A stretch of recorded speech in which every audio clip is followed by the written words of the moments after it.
దోపిడీకి తరలించింది. నిన్నటి రోజున రాష్ట్ర కేబినెట్ సమావేశమై అమరావతిలో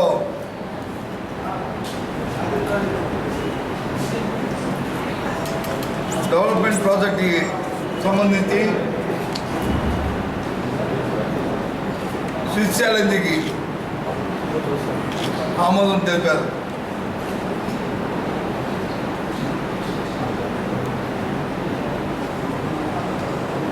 స్విచ్ ఛాలెంజ్ అనే విధానం లోపభూయిష్టమైందని, ఆ విధానం సరైనది కాదని ఇప్పటికే కేంద్ర ప్రభుత్వంతో ఏర్పాటైన కమిటీ వారి తాలూకా రిపోర్టు కూడా కేంద్ర ప్రభుత్వానికి సబ్మిట్ చేయడం జరిగింది. కేంద్రం కూడా ఆ సూచనల్ని వాళ్ళ రాష్ట్రాలకు కూడా పంపడం కూడా జరిగింది. రాష్ట్రంలో ఉన్న మేధావులు కానీ రాష్ట్ర శ్రేయస్సును కోరుకున్న అన్ని వర్గాల వారు కూడా ఈ విధానం మంచిది కాదు, అంతర్జాతీయ స్థాయిలో బిడ్డింగ్కి వెళ్ళండి, ఒక మంచి రాజధాని మనకు కావాలి, ఒక అందమైన రాజధాని మనకు కావాలి, అన్ని సౌకర్యాలను రాజధాని మనకు కావాలి, కానీ దోపిడీ రాజధాని మనకు వద్దు అనే విషయాన్ని అన్ని రాజకీయ పార్టీలు, అన్ని మేధావులు, స్వతంత్రులు అన్నీ చెప్పినప్పటికీ కూడా అవన్నింటినీ కూడా పెడచెవిన పెట్టి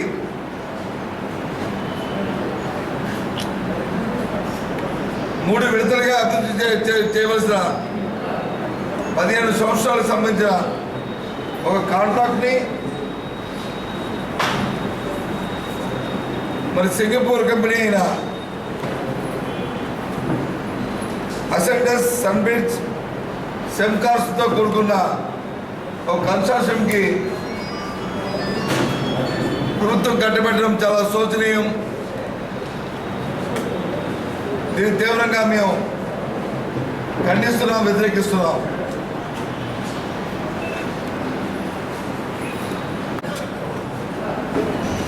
స్థలం మనది, భూమి మనది,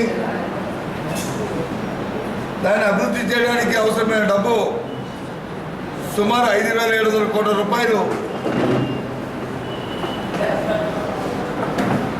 డబ్బు మనది. ప్రజాధనం వారు పెడుతుంది 306 కోట్ల రూపాయలు వారి తాలూకా క్యాపిటల్ ఇన్వెస్ట్మెంట్, వారి పెట్టుబడి. వారికి వచ్చి 58% సింగపూర్ కంపెనీలకి, మన రాష్ట్ర ప్రభుత్వం మాట 42%. ఇది చాలా విడ్డూరంగా ఉంది. భారతదేశ చరిత్రలో ఎక్కడ ఎప్పుడు కూడా కనీవిన రీతిలో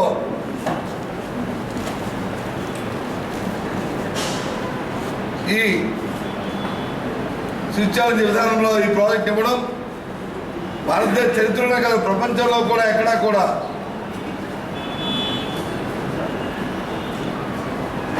ఇటువంటి లాలూచి పడిన ఇటువంటి దోపిడీ ఎక్కడా జరగలేదనే విషయాన్ని తెలియజేస్తున్నాం. జరగగలిగిన దోపిడీ ఎందుకన్నామంటే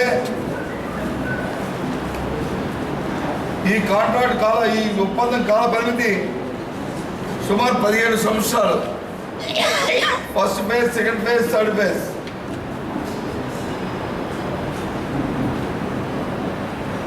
ఒక ఫేజ్ పని అయింది, రెండో ఫేజ్తో మళ్ళీ ఇచ్చినప్పుడు మళ్ళీ మనం ట్రాన్స్పరెన్సీగా మళ్ళీ ఇంకొక బిడ్డింగ్ పిలుచుకుందాం, అప్పుడున్న కాలమాన పరిస్థితి ప్రకారం దాన్ని ఆలోచన చేసుకుందామనే ఆలోచన కాకుండా 10 సంవత్సరాలు ఇంకో 5 సంవత్సరాలు అయిన తర్వాత మళ్ళీ ఇప్పుడు 3వ పిలుచుకుందాం దానికి అవసరమైనది కాకుండా ఈ విధంగా ప్రజాధనాన్ని దోపిడీ చేస్తుంది ఈ ప్రభుత్వం.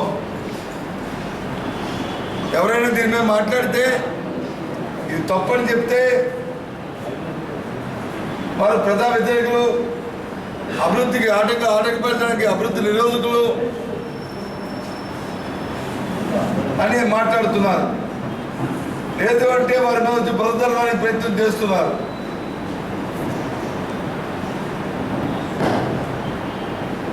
మేము దీని మీద డిమాండ్ చేస్తున్నాం. ఇది పూర్తిగా ఈ కంపెనీకి ఈ రాష్ట్ర ముఖ్యమంత్రిగా ఉన్న చంద్రబాబు నాయుడు గారి తాలూకా పూర్వ పరిచయాలతో వారి తాబేదారులు, వారికి సంబంధించిన వ్యక్తులు దోపిడీ చేయడానికి ఈ కార్యక్రమం జరుగుతుందనేది నిర్దిష్టంగా ఇవాళ వైఎస్ఆర్సీ పార్టీ మేము చెప్తున్నాం. కాదు అంటే ఏ విచారణ వేయమనండి,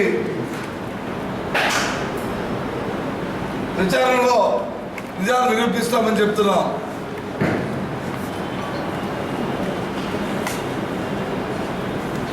ఇది ఎక్కడ విడ్డూరమండి? మామూలుగా మన ఊర్లో డెవలప్మెంట్కి ఇచ్చుకుంటేనే 40% 60% ఇస్తారు. డెవలప్మెంట్ చేసుకున్న వాళ్ళకి ఆ స్థలం తాలూకా విలువను బట్టి 40% కూడా 60% కూడా 40 నుంచి 60% ఇచ్చుకుంటారు. పెట్టుబడి అంతా కూడా ఆ డెవలపరే పెట్టుకుంటారు. కానీ ఇక్కడ వచ్చి భూమి మనది, పెట్టుబడి మంది, వాళ్ళు వచ్చి దగ్గరుండి పని చేయిస్తారట. అందుకే నిన్న కాక మొన్న జపాన్ సంబంధించిన మాకే అసోసియేట్స్ ఆ ఎండి ఒకటి చెప్పాడు, జపాన్లో చెప్పాడు, ఆంధ్ర రాష్ట్ర ప్రభుత్వంలో అంత అవినీతిమయం, అంత రాజకీయ ప్రమేయం, ముందుగా జరిగిన ఒడంబడికలు ఒప్పందాల ప్రకారమే అక్కడ కార్యక్రమాలు జరుగుతాయి తప్ప అక్కడ ట్రాన్స్పరెన్సీ లేదు, అధికారులకు అసలు విలువ లేదు. వారి మాటలు వారి మాటకు వచ్చి ఎక్కడా కూడా కట్టుబడట్లేదు. పూర్తిగా కూడా రాజకీయ నాయకులు చెప్పు చేతుల్లోనే, అక్కడున్న ప్రభుత్వం చెప్పు చేతుల్లోనే నడుస్తుందని చెప్పడం జరిగింది.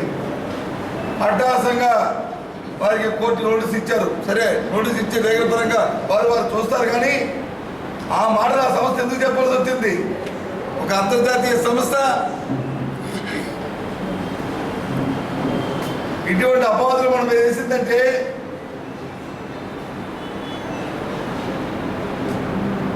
నిప్పు లేకుండా పొగ వస్తుందా అని చెప్పి అడుగుతున్నాం. అంతేకాకుండా నిన్నగాక మొన్న ఇంకో సంస్థ సిఎంఎస్ అనే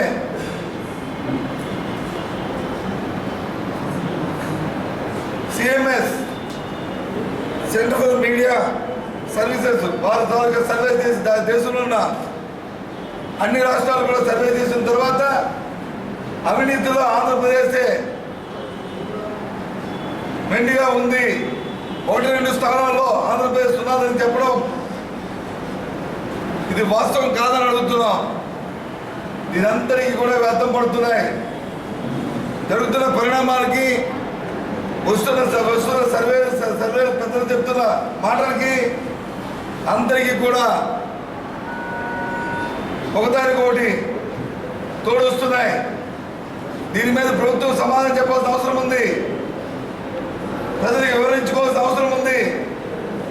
ఏదో ప్రజలతో ఎన్నుకోబడిన ముఖ్యమంత్రి నాయకులు కాబట్టి ఇవాళ నేను ఏం చేసిన 5 సంవత్సరాలు సరిపోతే అనుకుంటే ఇది రాచరికం కాదు, ఇది ప్రజాస్వామ్యం.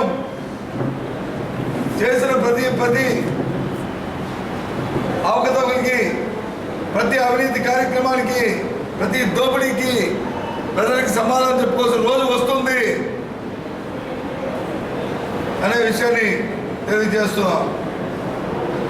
ఏదైనప్పటికీ కూడా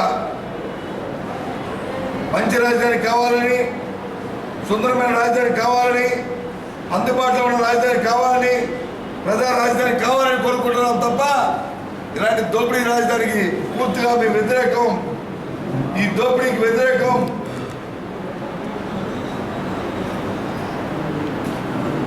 వైఎస్ఆర్సీపీ పార్టీ దీని మీద ప్రజల తరఫున ప్రజాధనానికి రక్షణగా మేము పోరాటం చేస్తామనే విషయాన్ని తెలియజేస్తున్నాం.